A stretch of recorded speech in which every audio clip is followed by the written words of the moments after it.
கவனமாக இருக்கிற முதலமைச்சர் நம்முடைய முதலமைச்சர். இந்த நிலையில் இதை அரசியலாக்க இருக்கிறார்கள் என்று எண்ணுகிற போதுதான் ஊடகத்தில் அது பரவலாக்கப்பட்டு விட்டது. தேடலுக்கு, அரசியல் தீனிக்கு இந்த மாணவியினுடைய பிரச்சனையை நாங்கள் இரையாக்க விரும்பவில்லை.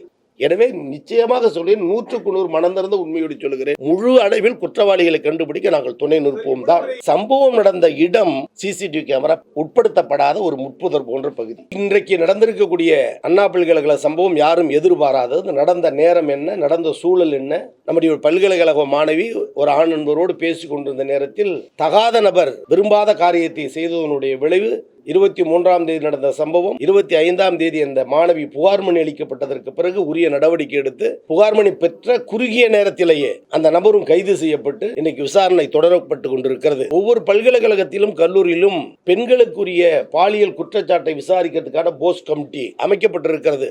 அவைகளுக்கு புகார் கொடுத்தாலும் விசாரிப்பார்கள், அல்லது இந்த குழுவை சார்ந்தவர்கள் மாணவ மாணவிகளை கண்காணிக்க அவருடைய நடவடிக்கைகளில், செயல்பாடுகளில் நீங்களாகவே ஏதேனும் ஐயம் கொண்டால் அவர்கள் அழைத்து பேசுங்கள், அவர்களுக்கு கவுன்சிலிங் கொடுங்கள் என்பன போன்ற கருத்துக்களை எல்லாம் நாங்கள் அந்த குழுவுக்கு வலியுறுத்தி இருக்கிறோம். அந்த வகையில் அண்ணா பல்கலைக்கழகத்தில் அந்த குழுவுக்குரிய கருத்து வரவில்லை என்பதும் எங்களுக்கு கிடைத்த சங்கடமான ஒரு செய்தி. காவல்துறைக்கு புகார் மனு போனதற்கு பிறகு புரிகிறது, பல்கலைக்கழகம் அதற்கு முழு ஒத்துழைப்பு தருகிறது. பதிவாளர் சொல்லுகிறார், துறையின் அமைச்சர் என்ற முறையில் நானும் அந்த காவல்துறையுடைய நடவடிக்கை முழு ஒத்துழைப்பு தருவோம் என சொல்கிறோம். கைது செய்யப்பட்டிருக்கிறார், விசாரணை தொடர்கிறது. இதற்கிடையில் மகளிர் தேசிய ஆணையம் அந்த வழக்கின் உள்நுழைந்து நாங்கள் விசாரிக்க முற்படுகிறோம் என்று சொல்லியிருக்கிறார்கள். அதற்கும் தமிழக அரசும் நம்முடைய பல்கலைக்கழக நிர்வாகம், உயர்கல்வித்துறையும் முழு ஒத்துழைப்பு தரும். ஏனால் எந்த ஒரு மாணவன் மாணவியும் பாதிக்கப்படக்கூடாது என்பதில் கவனமாக இருக்கிற முதலமைச்சர் நம்முடைய முதலமைச்சர். இந்த நிலையில் இதை அரசியலாக்க இருக்கிறார்கள் என்று எண்ணுகிற போதுதான் ஊடகத்தில் அது பரவலாக்கப்பட்டு விட்டது. எனவே இது பல்கலைக்கழக விவகாரம், மாணவ மாணவியர் நலன் குறித்த விவகாரம். சட்டம் தன் கையில் எடுத்து குற்றவாளியை கைது செய்து விசாரணை நடந்து கொண்டிருக்கிற சூழலில் இதை எந்த நிலையிலும் தமிழக அரசோ நாங்களோ அரசியலாக்கி ஆதாய தர வேண்டிய சூழல் இல்லை.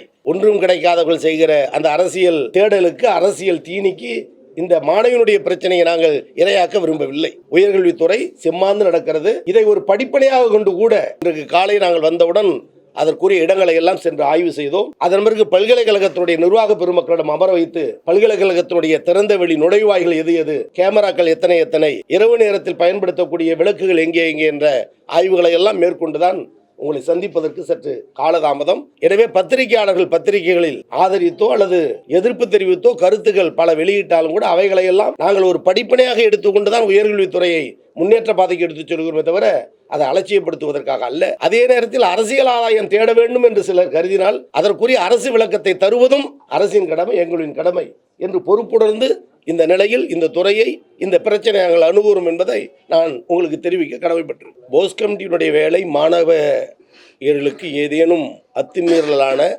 அவமதிக்கக்கூடிய அல்லது பாலியல் உணர்வான இடர்பாடுகள் ஏற்பட்டு அவர் புகார் தந்தால் உரியவர்கள் மீது, அது சக மாணவரோ அல்லது கல்லூரி பல்கலைக்கழக நிர்வாகமோ, அவர்களை விசாரித்து உரிய நடவடிக்கை மேற்கொள்வதற்கு அமைக்கப்பட்ட ஒரு கமிட்டி தான் அது. அந்த வகையில் பார்க்க போனால் அண்ணா பல்கலைக்கழகத்தில் அப்படி ஒன்று வரவில்லை என்பதுதான் எங்களுக்கு இருந்த துயர செய்தி. ஒருவேளை மனுதாரர் புகார் தராமல் இருந்து அந்த குழுவுக்கு அது யார் மூலமாவது ஒரு செய்தியாக வந்திருந்தால் கூட அழைத்து பேசி நாங்கள் தீர்வு கண்டிருக்க வாய்ப்பு இருந்திருக்கும். இல்லை என்பது ஒன்று. ஆனால் இனி வரும் காலங்களில் நாங்கள் செல்லுகிற இடத்திலெல்லாம் கல்லூரி நிர்வாகத்தை எந்த அளவிற்கு கண்காணித்து கல்வி வளர்ச்சிக்கு முக்கியத்துவம் கொடுத்து நாங்கள் ஆய்வு செய்து வருகிறோமோ அதேபோல் இந்த கமிட்டியையும் நாங்கள் ஆங்காங்கு ஆய்வு செய்து எடுத்த நடவடிக்கை என்ன, வந்த புகார்கள் என்ன, மேற்கொண்ட மேல் நடவடிக்கை என்ன என்பதையெல்லாம் தீவிரமாக விசாரிக்க சொல்லி முதலமைச்சர் எங்களுக்கு உத்தரவிட்டிருக்கிறார். மேஜர் செக்யூரிட்டி லாப்ஸ் என்பதற்கு நடந்த நேரம் என்பது 8 மணி. சம்பந்தப்பட்ட அந்த நபர், குற்றவாளி என்று சொல்லப்பட்டிருக்கிற அந்த நபர், குற்றவாளி நபர் அடிக்கடி வந்து போகக்கூடிய பழக்கத்தையும் பெற்றிருக்கிறார். இதை வாயில் காப்பாளர்கள் சொல்லுகிறார்கள். முழு விசாரணை நடந்து கொண்டிருக்கிறது. அவருடைய மனைவி கூட இங்கு பணி நிரந்தரம் இல்லாத பணியில் ஆற்றி கொண்டிருப்பார், வருவார்கள் போவார்கள் என்ற நிலையில்தான் சந்தேகப்பட்டு வேற உள்ளே வராது என்று சொல்லுகிற சூழல் இல்லாத நிலையில் இருந்திருக்கிறது. ஆனால் இப்பொழுது நாங்கள் தெளிவாக சொல்லியிருக்கிறோம், பல்கலைக்கழக நேரங்களை தவிர யார் வந்தாலும் உரிய ஐடென்டி கார்டு இவைகளை எல்லாம் காட்டிவிட்டு தான், பதிவு செய்துவிட்டு தான் வர வேண்டும். வாகனங்களில் வந்தால் கூட அவைகள் கேமராக்கள், சிசிடிவி கேமரா கண்காணித்து படம் எடுக்க வேண்டும். அந்த வாகன எண்ணையும் குறிப்பிட வேண்டும் என்றெல்லாம் இப்பொழுது கடுமையாக நாங்கள் சொல்லியிருக்கிறோம். எனவே அந்த வகையில் அது நியாயப்படுத்த நாங்கள் விரும்பவில்லை. துரதிருஷ்டமாக நடந்தது தான். குற்றத்தை கண்டுபிடித்து நடவடிக்கை எடுக்க பல்கலைக்கழகம் உயர்கல்வியும் துணை இருக்கும், அரசு பெருந்துணை இருக்கும் என்பதுதான் செய்தி. அடிக்கடி வந்து போகிறாருங்கிற செய்தி நீங்களே சொல்லுகிற வார்த்தை என்பதை சகோதரர் சொன்ன காரணத்தால் பயன்படுத்துகிற வார்த்தை. அவசியம் ஏற்படுவது ஒருவாள் அல்லது அவர் அத்துமீறல் நடத்தும் போது வர வாய்ப்பு இருக்கும். நான் இல்லை என்றது மறைத்து பேச விரும்பவில்லை. மாறாக அவர் இந்த பிளாட்ஃபார்ம் ஓரத்தில் பிரியாணி கடை வைத்திருப்பதாகவும் அதனால் பல மாணவர்கள் அவருக்கு தெரிந்த முகம் என்ற நிலையிலும் அவருடைய மனைவி பணியாற்றுகிறார் என்பதை உணர்ந்த நிலையிலும் வருவார்கள் என்று சொல்லுகிற செய்தி தான். அது இன்னும் விசாரணையில் தான் முழுமையாக தெரியும். எனவே யாரோ ஒரு நபர் உள்ளே வருகிறார் என்பதை விட வந்து போகிறார் என்ற மனநிலை இருந்திருக்கிறது என்பது யதார்த்த உண்மை. ஆனால் நடந்த தவறுதான். மனைவியோட பங்கு இருக்குதா? அது விசாரணையின் போது தான் துரித விசாரணை நடக்கிறது. விசாரணை இல்லை. அதாவது நீங்கள் ஒன்று நான் சொல்லுகிற செய்தி எங்களுக்கு கிடைத்திருக்கிற ஆவணம் காவல்துறையினுடைய விசாரணையிலும் மூக்க நுழைத்து அதிகம் பெறப்பட்டு அது பேச முடியாத ஒரு சூழல். எனவே நிச்சயமாக சொல்கிறேன், 100% மனம் திறந்த உண்மையோடு சொல்லுகிறேன், முழு அளவில் குற்றவாளிகளை கண்டுபிடிக்க நாங்கள் துணை நிற்போம் தான். இருக்கிறது, அதுக்கான கமிட்டி இருக்கிறது. குறிப்பாக இந்த சம்பவத்திற்கு அப்புறம் இதை விசாரிக்கிறதுக்கு ஒரு கமிட்டி அமைத்திருக்கிறோம், போஸ்ட் கமிட்டி இருக்கிறது. நான் மீண்டும் அதுதான் சொன்னேன், ஏதேனும் எப்படி ஒரு தகவல் தந்திருந்தால் அல்லது இந்த கமிட்டியினுடைய பார்வைக்கு வந்திருந்தால் கூட சொல்லிவிட்டேன், சக மாணவரோ மாணவியரோ இப்படி ஒரு அச்சுறுத்தல் நடந்திருக்கிறது என்று சொல்லியிருந்தால் கூட வழியை விசாரித்திருக்க வாய்ப்பு உண்டு.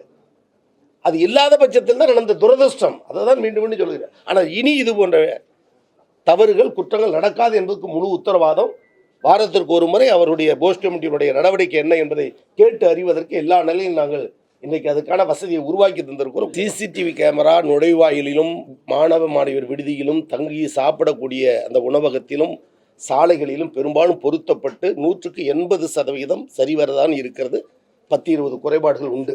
ஆனால் சம்பவம் நடந்த இடம் சிசிடிவி கேமரா உட்படுத்தப்படாத ஒரு முட்புதர் போன்ற பகுதி. அவைகளெல்லாம் இன்றைக்கு 2 தினங்களாக குறிப்பாக காலை முதல் அகற்றுவதற்கும் எந்த இடமும் இருட்டாக இருக்கிறது என்ற இருக்கக்கூடாது என்பதற்கு அனைத்து இடங்களிலும் விளக்குகளை பொருத்துவதற்கு துரித நடவடிக்கை எடுத்திருக்கோம். 2-3 தினங்களிலே அது முழுமையடை செய்யப்படும் என்பதையும் தெரிவித்துக் கொள்கிறேன். ஆக நீங்கள் கேட்டது அந்த தவறு நடந்த இடத்துக்குரிய சிசிடிவி கேமரா இல்லைதான். மெயின் பார்வைகள் எல்லாம் இருக்கிறது. அதில் 10% சரியில்லாமல் கூட இருந்திருக்கும். அவைகள் சரி செய்யப்படும். ஆனால் இப்பொழுது எடுத்துக்கொண்ட பாடம், அந்த பக்கத்தில் நடமாட்டம் இல்லை என்ற காரணத்தால் இருட்டாக இருக்கக்கூடாது, முட்புதற்காக இருக்கக்கூடாது. அவைகள் சரி செய்யப்பட்ட அனைத்து பகுதிகளிலும் இரவு நேரத்தில் மின்வெளி வைக்கப்பட வேண்டும் என்பதையும் தெளிவாக சொல்லி அப்படி ஒன்று தகவல் இல்லை. அப்படின்னா காவல்துறை விசாரணைக்கு உட்பட்டது. அதிகமான செய்திகளை பத்திரிகையாளர் கூட்டத்தில் நான் தெரிவித்து என்பது அதுக்கு விசாரணைக்கு முகந்ததாக நிச்சயமாக சொல்லவில்லை.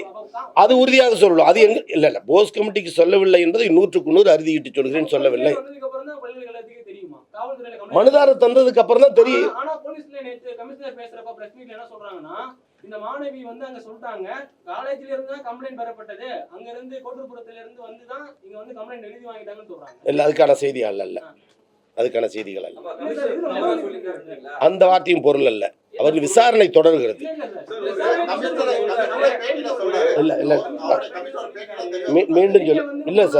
மீண்டும் சொல்லுகிறேன், மனுதாரர் புகார் அளித்ததற்கு பிறகு விசாரணை தொடர்ந்து கைது செய்யப்பட்டு நடவடிக்கை எடுக்கப்பட்டிருக்கிறார். காவல்துறை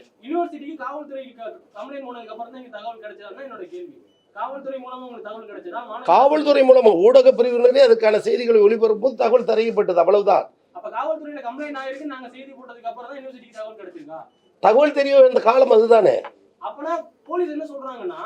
அதுதான் விசாரணை இருக்கிற செய்தி என்ன கவுண்டர் பண்ண வேண்டாம்.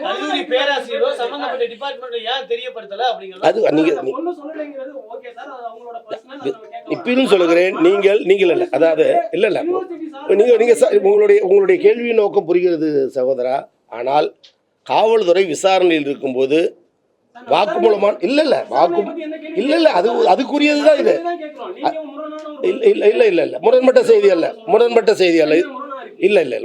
செய்தி அல்ல. அப்படி ஒருவேளை உங்களுக்கு அதன் மீது முரணான செய்தி என்று சொன்னால் காவல்துறை முழு விசாரணை போது தெரியும். அதுக்கு இடைப்பட்ட மாற்று செய்தியை என்னிடம் பெற இயலாது.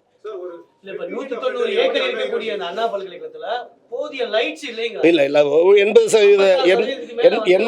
80% விளக்குகள் உண்டு. நான் சொல்லுவதை போல் ஒரு சில இடங்கள் பயனற்ற நிலையில் இருக்கிற இடங்களில் விளக்குகள் இல்லைதான். அது பயன்படாத நிலை என்று குற்றவாளியின் காவல்துறை தேசிய மகளிர் ஆணையம் சரித்திர குற்றவாளி மீது காவல்துறை உரிய நடவடிக்கை எடுக்காத அலட்சியம் தான் இந்த சம்பவம் நடக்கிறதுக்கு காரணம்னு மகளிர் ஆணையம் சொல்லியிருக்காங்க. நீங்க இதுக்கு உங்க கருத்து என்ன சார்? அவர் அடிக்கடி வந்து போவாருன்றீங்க. இல்ல வந்து போவார் இல்ல, நீங்க மீண்டும் சொல்லுகிறேன், இல்ல பிரதர் நீங்க மீண்டும் சொல்லுகிறேன், அடிக்கடி வந்து போவாருங்கிற சொல்லுகிற வார்த்தை என்பது ஏதோ ஒரு அப்ரூவல் கொடுத்ததாக நீங்கள் தயவு செய்து பயன்படுத்த வேண்டாம். இல்ல பிரதர், புதியதாக ஒரு நபர் வருவதற்கும் இந்த சுற்று வட்டாரத்தில் அவர் மனைவி பணியாற்றி கொண்டு போது ஒரு நபர் வருவதற்கும் நுழைவாயில் இருக்கிற வாயில் காப்பாளனுக்கு ஐயப்பாடு குறைவாக இருக்கு என்பது யதார்த்த உண்மை. அதை தான் சொல்லுகிறத தவிர அடிக்கடி வந்து போவார் என்ற வாக்குமூலத்திற்கு ஏதோ அவருக்கு உடந்தையாக அந்த பொருளில் பேசப்படுவது அல்ல. ஆனால் ஒரே நிமிஷம். ஆனால் தேர்தல் மகளிர் ஆணையத்தினுடைய விசாரணைக்கு வந்தபோது கூட நாங்கள் சொல்லியிருக்கிறோம், எந்த நிலையிலும் காவல்துறை விசாரணைக்கோ தேசிய மகளிர் ஆணையத்தினுடைய விசாரணைக்கோ நிச்சயமாக பல்கலைக்கழகம் உயர்கல்வியும் முழு ஒத்துழைப்பு தரும். அதில் மாசு மறுவற்ற கருத்தல்ல, யாரையும் மறைக்க வேண்டிய சூழலும் அல்ல. அது எங்களுக்கு அரசியல் ஆதாயமும் கிடையாது. இது நல்ல பெயர் எடுத்தால் மட்டும்தான் ஆளுங்கட்சிக்கு ஒரு வகையில் அரசியல் ஆதாயம் என்று கூட எண்ணக்கூடியவன் நான்.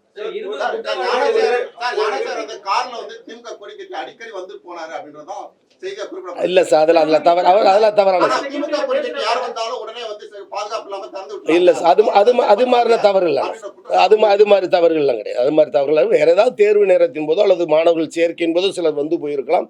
அதற்காக அந்த ஒரு கருத்தை சொல்லி அவர்கள் எல்லாம் என்று சொல்லுவதும் ஏற்புடையதல்ல. கூடிய வரைக்கும் முதல் தகவல் அறிக்கையில சாருங்கிற வார்த்தையை பயன்படுத்தப்பட்டது. இன்னொரு ஆள் யாரு, அங்க ஒரு ஆடிக்காரர் நிக்கப்பட்டதா சொல்றாங்க. இல்ல நீங்க அதாவது உட்கார அதாவது பொள்ளாச்சி சம்பவத்தை போல் ஏதோ ஒரு செய்தி. ஒரே நிமிஷம் இன்னொரு கார் நிறுத்தப்பட்டிருப்பது ஆடி என்பதெல்லாம் உள்ளபடியே புரிஞ்சுக்கிட்டேன். வரட்டும், அதற்கான விசாரணை அதை தான் மீண்டும் சொல்லுகிறேன். முதல் தகவல் அறிக்கை என்பதற்கும் குற்றப்பத்திரிகை தாக்கல் செய்வதற்கும் உள்ள அந்த இடர்பாடும் வேறுபாடும் நன்றாக அறிந்தவர்கள் புரிந்தவர்கள். ஒரு சம்பவம் நடக்கிற பொழுது ஒரு முதல் தகவல் அறிக்கை தருவார்கள்.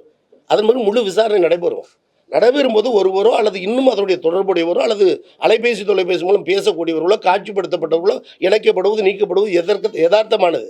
இது புரிந்தது அறிந்தது.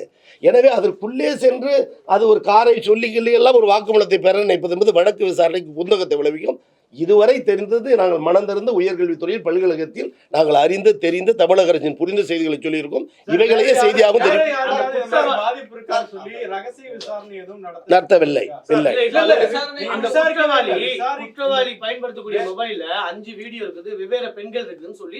அது அவர்களுடைய விசாரணைக்கு உட்பட்டது பிரதர். குற்றவாளியினுடைய தொடர்பு என்ன என்பதை நாம் வரையறை செய்ய முடியாது. எவ்வளவு குற்றம் புரிந்தாலும் தண்டனை தான், உரிய தண்டனைக்கு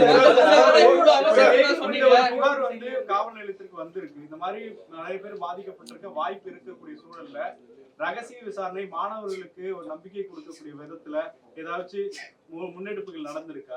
அதாவது இதன் தொடர்பாக நாங்கள் ஒரு குழு அமைத்திருக்கிறோம்.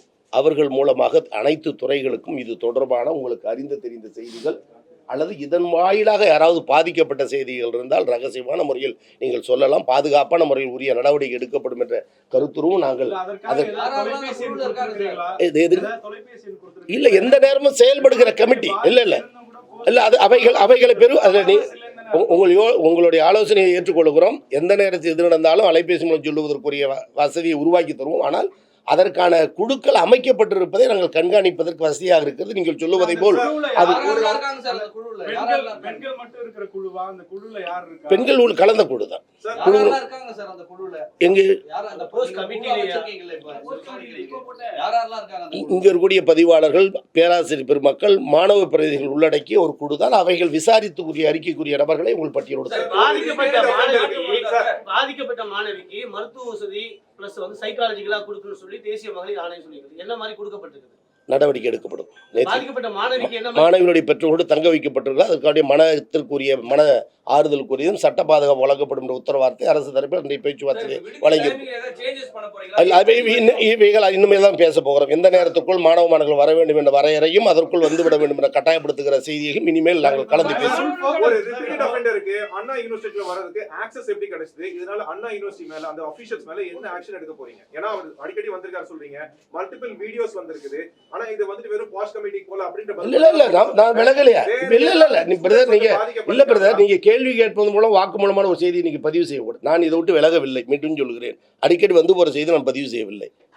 அவர் எப்படி வந்து போகிறார் என்பதற்கு பழக்கப்பட்ட ரீதியில் வருகிறார் என்பதற்கான செய்தி தான். ஒரு repeated அதுதான் சொல்ல வரேன். இல்லை பிரதர், அதான் அதாவது நீங்கள் ஒரு செய்தியை சொல்லி கேள்வி கேட்கும் பொழுது என் மீது ஒரு கருத்தை சொல்லிவிட்டு கேள்வி பதில் எதிர்பார்க்க இல்லை, அதுதான் சொல்ல வரேன். அதை தான் சொல்ல வரேன் பிரதர். நாங்கள் இந்த போஸ்ட் கமிட்டியை காரணம் காட்டி நழுவவில்லை. தகவல் வந்திருந்தால் நாங்களே விசாரித்திருப்போம். காவல்துறை உரிய நடவடிக்கை எடுப்பது முழு ஒத்துழைப்பு தருகிறோம். குற்றவாளியை கண்டுபிடிப்பதற்கும் தண்டனை பெற்று வருவதற்கும் நாங்கள் முழு முயற்சி எடுக்கிறோம். இந்த நிலையில் நிச்சயமாக உண்டு. இன்னும் கூடுதலான பாதுகாப்பையும் நீங்கள் ஒரு 10 தினங்களில் அறியக்கூடிய வகையில் உருவாக்கி தரும். இல்லை சார், நீங்க சொல்றது பிரதர், ஒரு நபரை பார்க்க 10 நபர்கள் வரும்போது கூட இல்ல நீங்க சொல்றது இல்ல பிரதர், நீங்க சொல்றது புரியுது. ஒரு பொது நிகழ்ச்சியில் கலந்து கொள்ளும் போது எந்த சூழலில் அது எடுக்கப்பட்டது வந்திருக்கிறது என்பதால் நாங்கள் விசாரிக்க வேண்டுமானால், ஆனால் அவர் திராவிட முன்னேற்ற கழகத்தை சார்ந்தது என்பது ஏற்புடையதல்ல. இது பல்கலைக்கழக விவகாரத்தை பேசுவது பல்கலைக்கழக விவகாரமே பேசும். இது அரசியல் சார்ந்த கருத்துக்களாக இருந்தால் அது பரவசமாக விட வேண்டாம். இல்ல அவுட் சோர்ஸ் என்பது ஆங்காங்கு அத்தியாவசிய பணிகளை மேற்கொள்வதற்கு அது இங்கு இருக்கக்கூடிய அகாடமி அவங்களுக்குரிய சிண்டிகேட் செனட் முடிவெடுத்து செய்யக்கூடியது. அவர்களுக்கு உரிய அடையாள அட்டை வழங்கப்பட்டு அவர்கள்லாம் கண்காணிப்பு பகுதியில் இருக்கக்கூடியவர்கள் தான். எந்த பணி சார் நீங்க விசாரணையின் பொருட்டு வாங்க சார், அது அடுத்த கட்டம் சார். அவுட் சோர்சிங் பண்ண மாட்டோம் என்பது நிரந்தர பணிகள் நியமிக்கும் வரை இருக்கிற பணியை நிவர்த்தி செய்ய குறுகிய கால ஒப்பந்தம் வழங்கப்படுவது என்பது எல்லா துறையிலும் எல்லா நிகழ்வுகளும் நடக்கக்கூடிய நிகழ்வு. எனவே அந்த வகையில் அதை பார்த்துக் கொள்ளலாம். மற்ற பல்கலைக்கழகத்தினுடைய நிலை என்ன? அங்க சிசிடிவி அண்ணா பல்கலைக்கழகத்தை முன்னுதாரணம் வைத்துக் கொண்ட எல்லா பல்கலைக்கழகங்களிலும் கல்லூரிகளிலும் பொறியியல் கல்லூரிகளிலும் தக்க நடவடிக்கை மேற்கொள்வதற்கு உரிய முயற்சி நாங்கள் முழுமையாக எடுத்திருக்கிறோம். ஜனவரி இறுதிக்குள் அனைத்து நிவர்த்தி செய்யப்பட்டது என்ற செய்தியும் பத்திரிகை மத்தியில் சொல்லுவேன். மற்ற பணிகளும் இருக்கிற தொடர்களில் ஆய்வுக்குரிய பணிதான் இந்த மாணவி சம்பந்தப்பட்ட பணிக்காக மீண்டும் உட்கார்ந்து பேசுவதற்கான வாய்ப்பு. நன்றி, வணக்கம்.